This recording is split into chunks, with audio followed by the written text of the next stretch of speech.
in 2009, we had a VWS CW transmitter homebrew challenge. And it was a great success. We had lots of entries. We had judges and test equipment, and it was great. And since then, every year we've had something, solder something. Well, this is the 9th annual one, and I'd like to thank all of those who brought their stuff here tonight. What I plan to do here is to give this thing to the first speaker on that end, and I'm going to ask him or her to talk about his or her homebrew thing, whatever, for no more than 5 minutes, and then pass it to the person to his left. And we'll keep going and hopefully get done in less than 3 hours. And so what I would also like to do is ask that any of you who have questions to please hold them to the end and go up and buttonhole the person that you wanted to ask after the whole thing finishes. That way we won't be here until after midnight. So I will try to keep time, and if you're the speaker and I point to you and do like this, that means you're done, and please pass it to the next person. Okay? I think we're going to have some fun here. You're going to see some really creative stuff. I hope so. Until you get to mine. Mine's not very creative. But, and hopefully this won't be as boring as the 10-meter powwow net. And by the way, please tune in on Thursday nights, 8:30 p.m., 28.444 for the VWS powwow net. Okay, who is the first speaker over here? Who is the one who brought all this stuff? All right, sir. Please say your name and call sign, and then 5 minutes, please. Sure. My name is John, WB4PBI, and I do a lot of remote operating. And one of the things that I ran into is there's a thing called an ICOM remote encoder, which basically when you're using your ICOM 7300 or other ICOM remotely allows you to tune with the knob, you get push to talk and things like that. But there was no place to plug in a foot switch. So after a few experiments with taking it apart and running into issues and finding out that the two sides of the push to talk button, well, one of them appeared to be at chassis level. It's not. This becomes more of a warning of what not to do. First, make sure you use an isolated jack on the back, one where basically the ring is not connected to the chassis at all. Everything is isolated. The other is make sure you get it one that is as small as possible, because the other problem you run into is there are screws that hold the thing together, and then there's a circuit board in there, and then there are parts on the circuit board. And so if you get a rather large jack to try to put in there for your push to talk, for your foot switch, you find that there's no place you can drill a hole where it's not going to interfere with something. So eventually I found a supplier. I think it was the third type of jack that I ran across on Amazon. Tried ones from HRO and Gigaparts, no such luck. And this is working. So it's one of those things, when you get your jack, make sure you measure carefully before you start drilling through the steel case. And then the other thing is make sure you get an insulated jack. Just to serve a little bit of a warning kind of thing. You next? No, I'm not. You. Whose is this? Okay.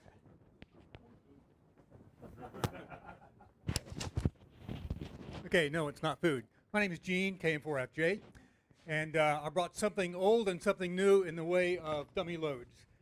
Back when I was first getting back into the hobby, this is back in the late 80s, early 90s, I bought a derelict Drake TR4 and got it to work, and didn't have a dummy load. So this is back in the tube days, we could get by with a light bulb, and even though it varied in its resistance as the power applied to it, it gave you an indication to view how the signal power, and if it didn't, if it glowed brightly and went out, you know, you were overloading your tube, so you could put a bigger light bulb in there. If you happen to want to pick this up and look at it, be careful. It's got some rough edges. It's crudely made, but that's a 239 on one end, light bulb in the other. Pop riveted together in the center part and screws on the end so you can get to the light bulb. One of the companies that I think very highly of these days is Elecraft. And one of the things Elecraft has is some low power equipment. They also have a dummy load, which you can buy only as a kit, and it's nicely made. You can easily do this on your own. 8 2-watt resistors in a configuration that, if you put them together, turns out to be 50 ohms. I haven't put this together, but it's a very nicely designed and fabricated printed circuit board. So that's it. Who's next? Me. Okay.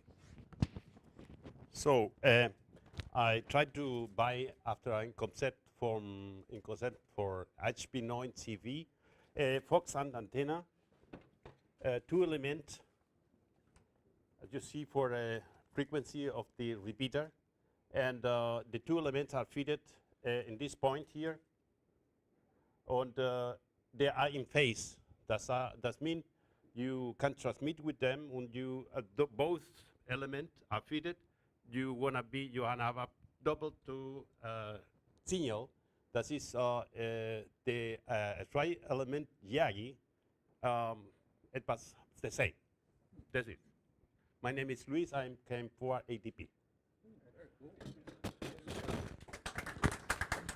What's next? You. Hi, I'm George, WB50YP. A couple things. I've been playing with looking at antennas. I built a HF directional coupler so I could look at antenna systems and see a lot of interesting things with sweeping across the bands that you don't see with the normal just MFJ. I'm also interested in studying this issue with the so-called common mode currents on coaxes. If anyone else is interested in these topics, I'd be glad to talk to you. So this is a little device I made to look at currents on coax shields. The other device I brought here is a induction heater, not exactly ham gear, but it's a 1,000 watt 2 transistor oscillator called a Royer oscillator circuit. Royer was an engineer at Westinghouse, and he built transistor inverters and things back in the early days of transistors. So I got a MOSFET board, and I was talking to one involved with the maker space out in Reston, and took a class on blacksmithing. So I got to thinking, well, why not use an induction heater rather than these gas-fired furnaces that take an hour to get set up and drag her outside in the wintertime. So I found this coil at a Hamfast somewhere, and I've had it on the shelf for a long time. So I got this, there's a board in here that is, I bought from, it's some Chinese board made that they sell on Amazon.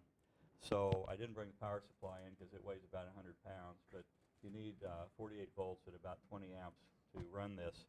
But I have a movie here if anyone's interested in coming up and seeing it. This is the kind of metal. It's a 1/4 inch bar, and so by sticking and by the way, this stuff is the water cooling. The coil does get warm, so to keep it from overheating, I used a little $9 fountain pump from Harbor Freight, and put some water in the bucket and pump some water through the tank coil, and the tank coil keeps cool. The other thing is there's some fans on here. They're primarily to cool the capacitors that are across the coil. The transistors don't get hot because they're MOSFETs, and when they're on, they're like 0 resistance, so they don't get very hot. But the caps and the tank coil you worry about. So at any rate, in operation, you take 1/4 inch bar, stick it in the middle of the coil. In about 20 to 30 seconds, the bar will be red hot for about that far, and one of the blacksmith instructors is on the video here. I can show you, and he takes the bar and bends it in a circle. So he's kind of enthused about it. The next thing is go higher power, I think. So this runs self-oscillates right now at about 70 kilohertz. and it just works on the fact there's going to be an eddy current set up in the bar, and it's right in that area of where the, this has been done since the 20s. I am told the way they got started, there was a crankshaft company in Ohio started doing this in the 20s with what they know now as an Alexanderson alternator. You know, it was one of these big machines back then used for transmitting VLF, and they apparently ran those machines up into the 60s, but they used at the time motor generators to make the low frequency AC, well, low being on the order of 20, 30 kilocycles to drive heat their crankshafts. Okay, any questions? Please see me after, and we'll go on from there. Who's next?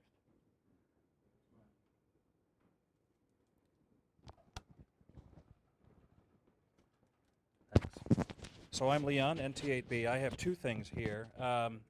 One, I've just started. I saw this at Field Day. Mark had his satellite antenna set up, and he was building an antenna rotor, so I thought I would bring this in. This is a little Australian design, and a couple things about this that I think are kind of cool. First of all, I'll just show you. It's just an aluminum box. There's a couple of motors in there, that geared motors, one for the azimuth and one for the elevation, and these are the motor controllers.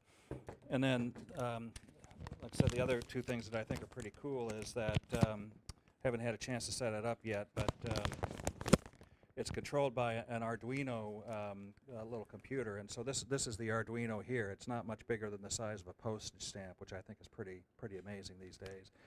And then the other thing that's kind of cool about this is that it uses one of these little devices that I think are used in drones probably. It's got a barometer in it, but it's also got a 3-axis gyro. So when you get the input from your satellite tracking software, it also determines which way the antenna is pointed and what angle it is, and then it does the calculations, and then using this it points the antenna in the right direction. So you can just go and set up your antenna, put it on the ground, and it'll find itself, and then it'll track the satellites when it's coming over. So anyway, it's not done yet, but I've got it started. Then this other little project that I have going here is, if you remember a couple of weeks ago, a few meetings ago, I gave a talk on ADSB, which is the automatic aircraft reporting system. So this is a new receiver that I built. One of the problems that I have with my receiver right now is that it sits behind the house, and so I'm not able to receive any signals to the westerly direction of my house. So if I go on FlightAware, I can see that there's this big blank spot. So I want to get my receiver up higher, and I don't have a tower or a mast, and my roof is too dangerous for me to climb on. So I built this so that I can run it up in a tree and get it up over the tree line. And so again, what I have in here is a simple setup where I have the Arduino here. I power the Arduino with a power over Ethernet transformer in here, and then the ADSB receiver is here, and it's attached to the antenna. One of the big advantages of this as well is that the feed line length is very, very short. It's only about 6 inches from the base of the antenna to the receiver. So I'm hoping to bump my standing in the global standings. I was in close to the top 100. I'm down in the 200 or 300 range, and I want to try to get up like in the top 25 or so with this. So anyway, just messing around with something. Who's next here? There you go. Hi, I'm Ross, Cam4HZF. I brought 2 small items because most of the stuff I work on is very, very big.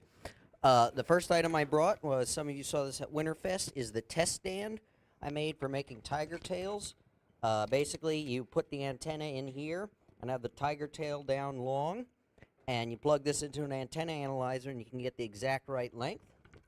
And the other item I brought is basically a remote outlet. One time I got a wireless ceiling fan controller, and it's a 3-speed controller, and of course it's not working now. It was working earlier, I swear. Oh, it's...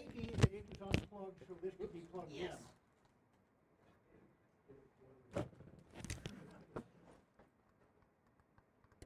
There we go. And because it was a 3-speed fan controller, I plugged this into my bedside lamp, and I have dimmer control. Who's next? Hey, Ross, before you said the word tiger tail, and so I'll use the prerogative of the last lecturer.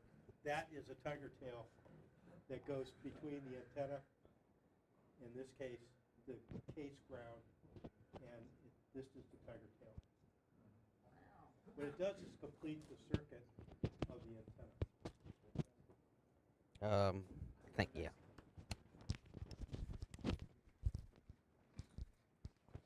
Much. And, oops, it fell off. Okay. I'm Kevin, WB0POH. And what I'm showing here, I don't want to pick it up because I got cords all over the place, but what you see here, what some of you may see, is this setup was this setup was done on QRP to the field. This is an FT817 that, as you probably are aware, FT817 has a display that's extremely small, so it's very hard to read.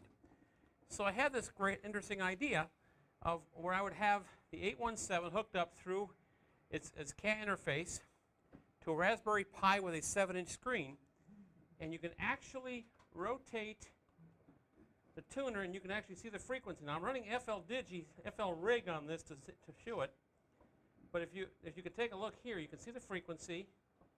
It changes the band like that, and you can actually read this without having to use.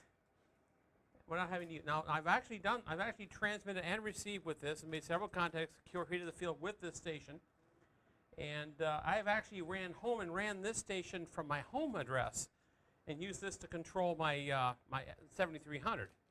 So I'm sorry I can't show up and pick it up because I'm. Now the whole thing is how I'm actually running this all off a battery. Now how I did that is I actually am hooking it up through. I bought this from Best Buy. It's a car and driver 12-volt splitter. And what I did was I chopped off the.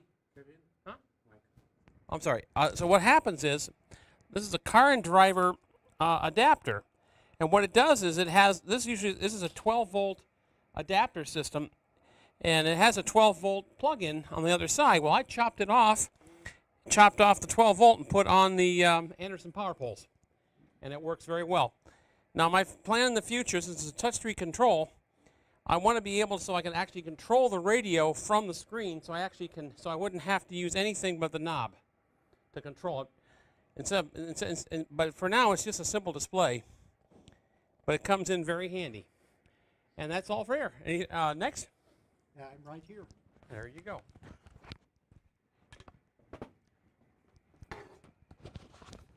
Okay, Don Nichols, KV4PH. This lives normally screwed to a pair of wooden shelves beside my rigs. Here is an antenna switch, and down here is a switch to select a headphone plugged into this to go to whichever rig that I want to utilize. I made this with the side wings bent that deep because this switch requires a bit of force to pull, rotate, and push. It includes computer as well as 2 rigs I normally use and a spare and an off position. That's it. Next victim. While I try to untangle the microphone from all of my cables. There we go. All right, thanks, John. I'm Ron, WA6YOU, and today I have brought a RR49 receiver used in the clandestine service. This was built, designed by the agency in 1963. The circuit is 10 transistors. It was then given to Collins. Collins Corporation built it till 1968, and then it was given over to Delco, and then Delco built it right through the Vietnam War.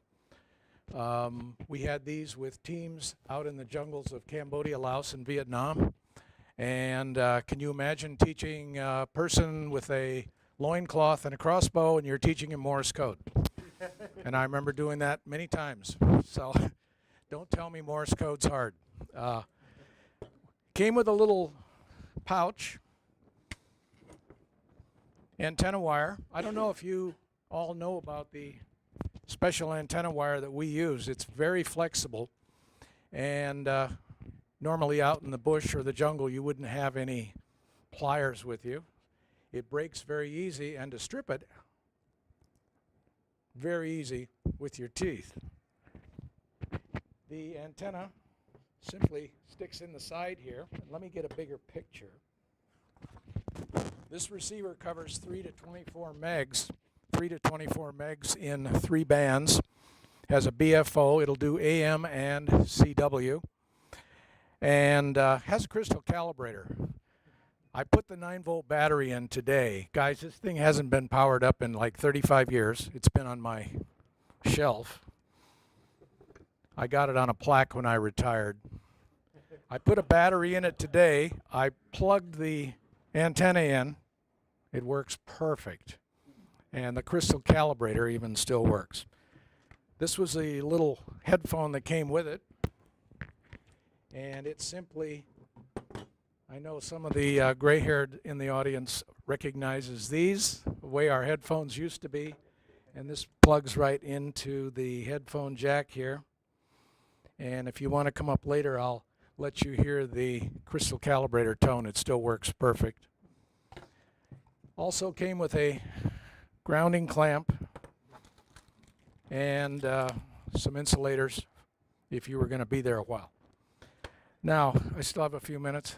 The way I got this, I was over at NSA teaching a course one day. This elderly lady came in the classroom and she said, "Oh, are you from the other agency?" And I said, "Yes." She says, "I have 3 radios in my drawer that have been in there for 35 years. Will you sign for them and get them out because I'm retiring?" And I signed for them. I'll sign for anything. I gave one to an office director when he retired. I gave one to my supervisor when he retired. And then when I retired, I took one down to the lab and I says, "I want this for my retirement." And that's how I got it. Okay, who's next?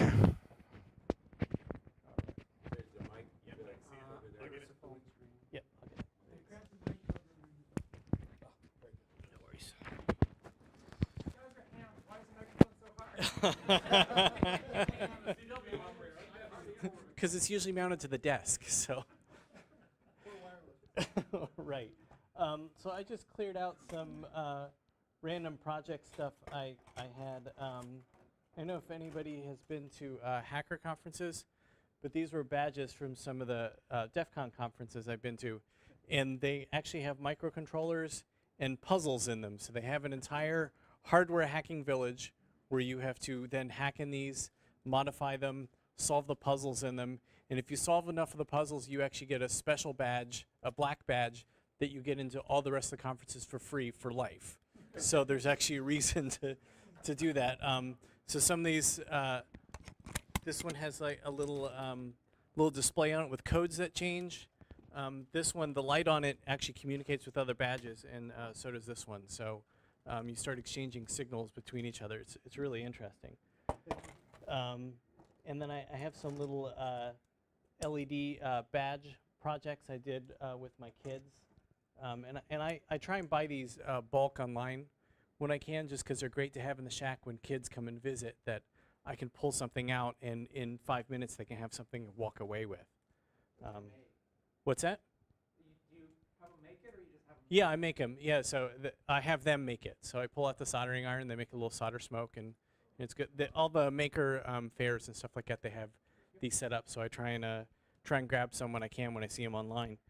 And then some other ones that are just sequence. These were a little more involved, but and then I just did. Oh, it's actually in my bag. Some sewable electronics. With my daughter, and so there's no soldering, so I'm not sure how it counts, but it uses this conductive thread, and so she's only 6, but she's doing some of her own electronics already, and this one's actually a little Arduino, and we'll have sensors on it and everything else. So yeah, hand stitch. Yeah, and I'll grab it out of my bag here and throw it up here in a sec. So yeah, that's all I've oh, and here's some of the bags of other badges. So yeah, that's it. Who's next year?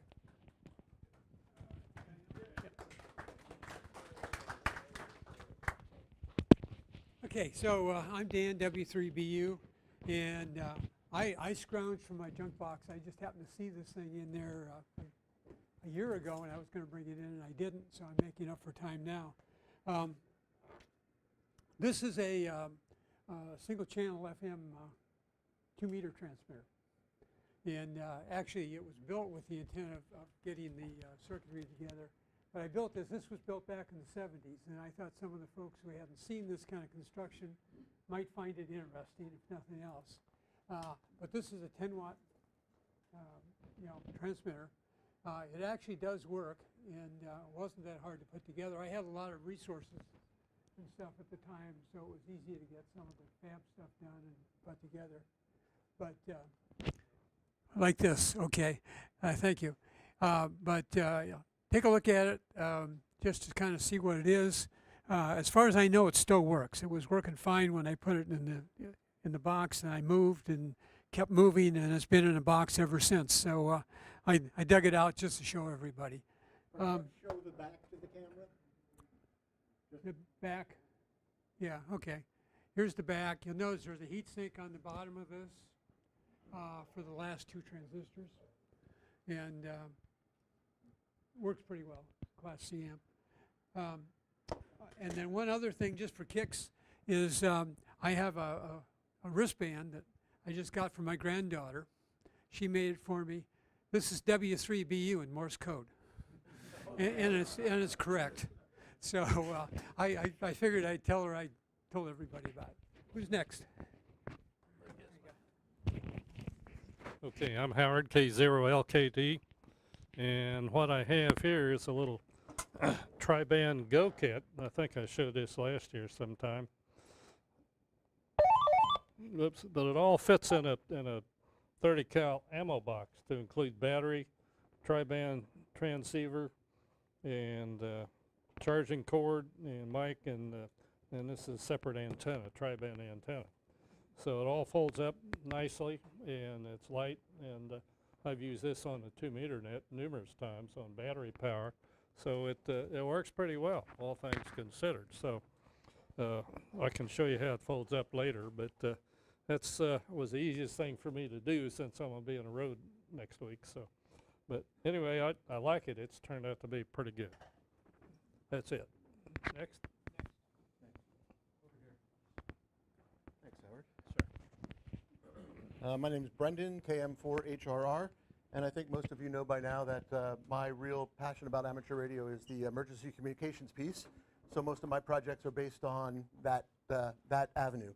So this is a Raspberry Pi 3B on the bottom and a new Coastal Chipworks TNC on the top. It's called the 9K6. It does move a jumper. You can go between 1200 baud and 9600 baud, which is kind of neat.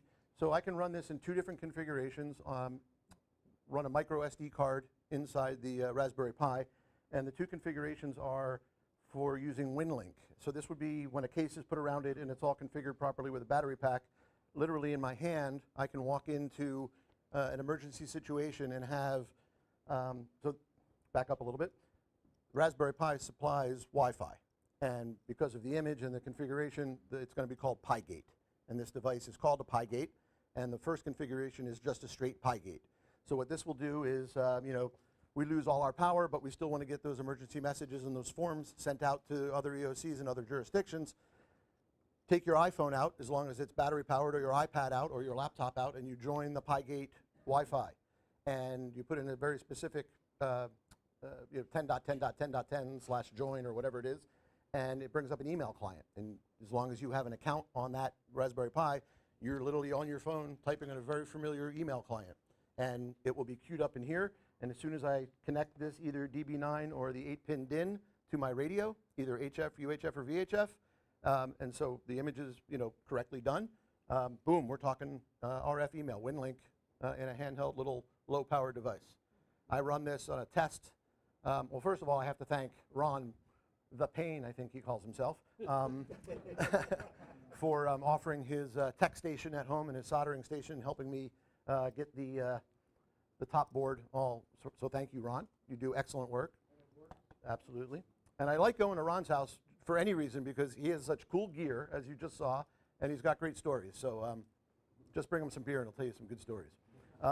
The other configuration, just by simply changing the SD card and adding a 3.5-inch touchscreen to the top of the board, is the RMS gateway version of a WinLink node. So there's the touchscreen because you have to do some configuration, start and stop services and things like that. So one version is just an email an email client, and the other is a full actual RMS WinLink gateway. And these, you can buy these from, I think it's pygate.com, and fully configured with case and screen and everything working, and they're ridiculously expensive. Or you could buy everything individual and solder it all together for probably about the third the cost of the completed kit. So I have a buddy of mine making me a 3D case for this, and I hope to have it on Monday. So, and there's lots of documentation up here if you care to read about it and or ask questions. So who's next? Let's see. Well, can you hear me? I'm Roger. I'm still KM4LHZ. I'm going to talk quickly about two projects completely unrelated. The first project, Pete Hadley deserves most of the credit, but it has some interesting aspects. I recently purchased, in a competitive bid, a J38 key from eBay, and when I showed it to Pete, he said, you really need a nice base for that. And he showed me how he had mounted some straight keys. So I went over to Pete's house and his fabulous cabinet maker's shop, and he found a very nice piece of what I believe is called bird's eye pine, cut it to size, chamfered the edges, smoothed it, and then said, now I'm going to tell you the secret of giving it a glass-like transparent finish. And he did. And the secret is you go to your local arts and crafts store. I went to Michael's, and you get something called Pour-On. Has two liquid components. You mix them together. You pour it on the wood. It self-levels. You also shield it so dust doesn't settle on it when it dries. And lo and behold, you get this amazing finish.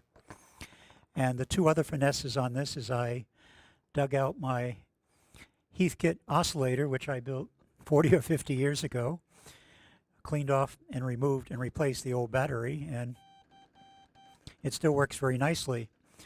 The other small finesse is I wanted a Navy knob, and there are people that sell custom parts for historical equipment, but I didn't want to pay the money, so I took a poker chip, spray painted it black, drilled a hole through the center of my drill press, and put it underneath the mushroom knob.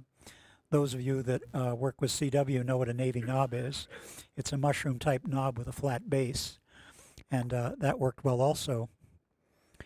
Okay, the second thing I want to talk about is my favorite topic of filtering high frequency noise from modern furnaces and air conditioning units. I gave a talk on this at the club a while back, and since then I've improved upon the original filtering by adding to it. The interesting story here is that Regal Benoit provides a kit. Let's see if I can separate this. Oops. Like so.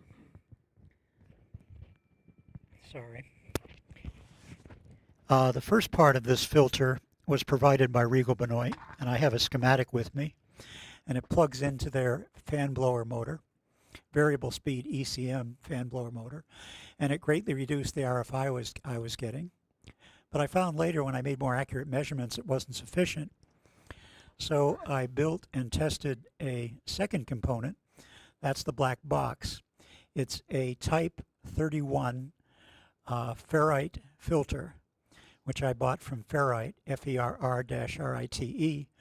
The Type 31 was suggested by, let's see, I'm blocking on his name, Mike, who edited the RFI handbook for the ARL.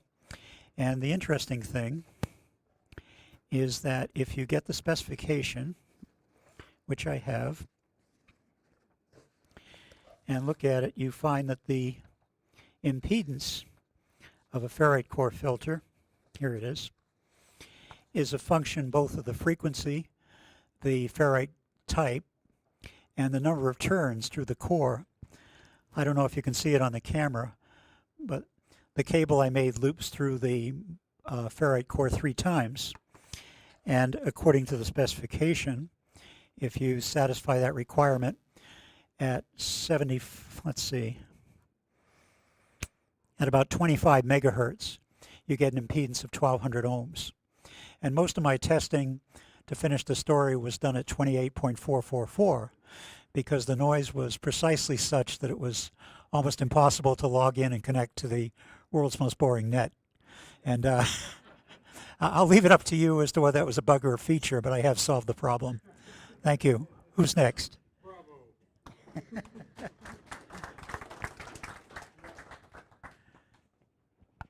Mike Gruber. I'm sorry, that was the name I was blocking out. All right, hello, I'm Mark, KN4IJZ. So I am a college student, so I don't have a house or anything that I can like set anything permanent up on. So to try and solve that problem, I have made, actually I bought the actual antenna part because I was impatient. But so I have a J-pole here which has a break in the middle. And then I actually got a bunch of other segments that I actually made these, so I soldered them together. And so I have a J-pole that has about a 10-foot antenna mast. And the intention here is it all breaks down and I'll be able to make just a cloth wrap for it, and I can keep it in my car. And then at some point I'll build like a battery-powered Go Kit or something if I want to have it. And so in theory, anywhere that I am, I can set up a station that is relatively elevated in the air and will perform a little better than anything that I have right now. So that's what I have. Who's next? Is it Lee? Okay. There's, I think, Lee, there's One before you. Okay, I'm Tony, K4NEP. I have something pretty simple. It's an RF sampler. I built this. It's a real simple thing. What I wanted to do was sample my RF going out. Also gives me the ability to look at my modulation for my transmitter. I have, it's kind of a neat thing. I wound a little toroidal coil. Got some, I have a RF voltage divider to provide 2 different outputs. I have a load and a source, pretty simple thing. Came out of QST or ARRL handbook. Take a look at it. I think it's maybe fairly similar to what George did over there. Okay, thank you. Next.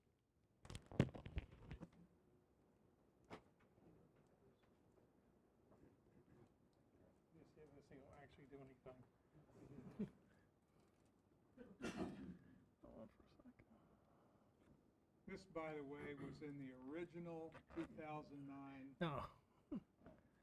CW Transmitter VWS Homebrew Challenge. Still going. Still going. working on it. Yeah, well.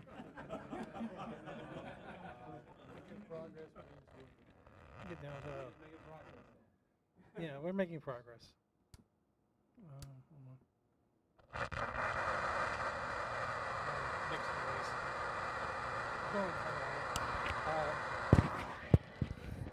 So what this is, all right, is a homebrew transceiver. And is this even on? Okay.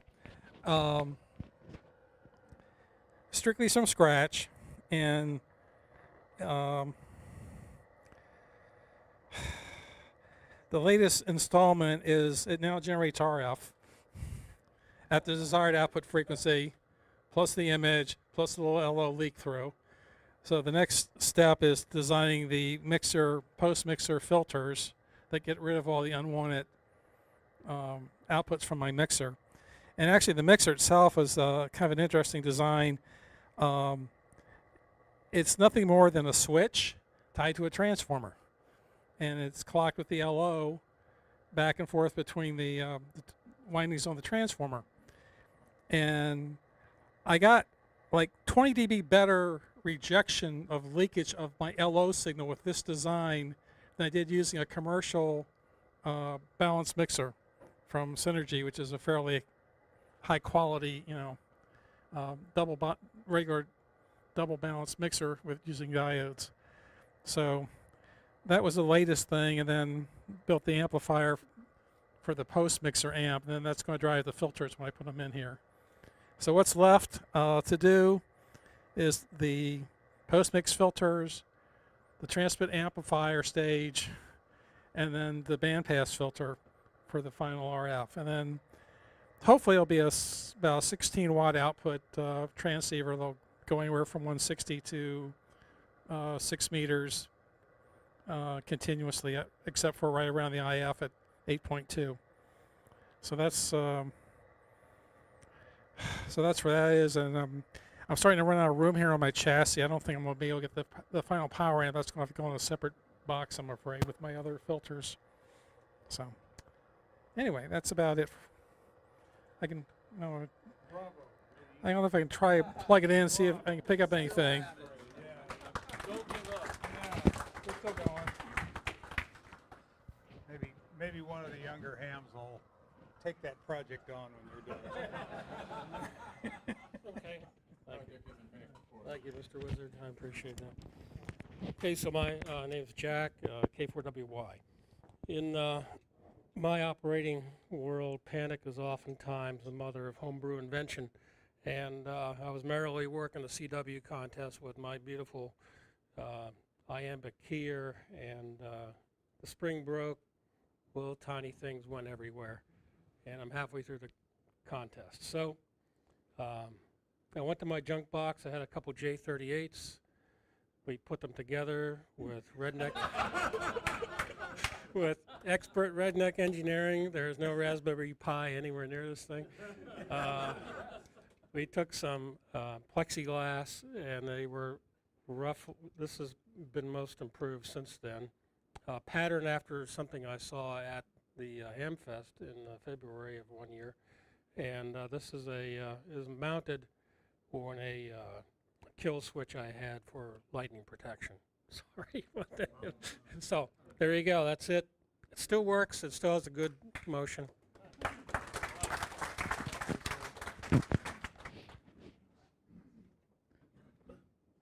Well, somebody just said the word Mr. Wizard. Reminded me of a TV show a long time ago. Does anybody else remember it? Well, we have a whole club full of Mr. Wizard. Anyway, well, after all of that, I'm sort of embarrassed to show you what I've done. I found a 6-inch car speaker that had a rip in it. Somebody had stuck his thumb through the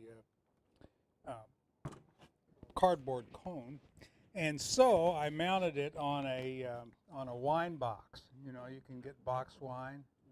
Well, it turned out well. I put an old, huge old choke that'll never see service again.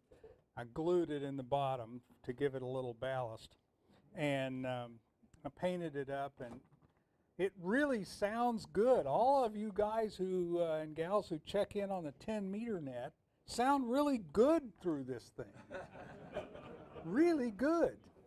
Boring, but good. Well, I wanted to be able to connect up some of my other radios to it. So I had this AB switch box. Remember these things? You see them at Hamfest, and you can get them for $1, $2. Stock up. Next time you need to make a project, these things are ideal. I took the old connectors off and put RCA connectors, the phono connectors on the back, and I put my own switch in. They do have a good switch in there, lots of wire, But I took all that stuff out and put my own switch. It's a 7-position switch, and with this switch I can select any of 7 radios to route a cable like this to the switch or to the speaker, and so that's what I use. Anyway, that's my little project for tonight. I'd like to again thank all of the home brewers who brought their projects tonight. I'd like to thank the audience for being so attentive. And so at this point, Mr. President, I think we should declare the program over, but also invite anyone who has questions to come up and talk to some of the presenters if you're interested. Again, thanks to all who brought their stuff. Let's do this again next year. We have a door prize tonight. Everybody pay attention. Door prize, right. Some time ago I had some 3/4-inch copper and didn't know what to do with it, and I like to solder, so I built a J-pole, and this is what happens when you start out too short. And it doesn't tune, but that's a nice thing about copper. You can keep adding on to it, until you run out of copper, I guess. But it's pretty well tuned, and so I have no use for it, but if somebody wants to try this in their backyard, you're welcome to it, and you can practice tuning it and have some fun with it. Perfectly at 146.685 megahertz. For whatever use that is. So if you're interested, come on up and get it. Thanks everybody for being here tonight. Just one quick reminder, in 2 weeks we meet here but downstairs in the big community room. Have a great weekend.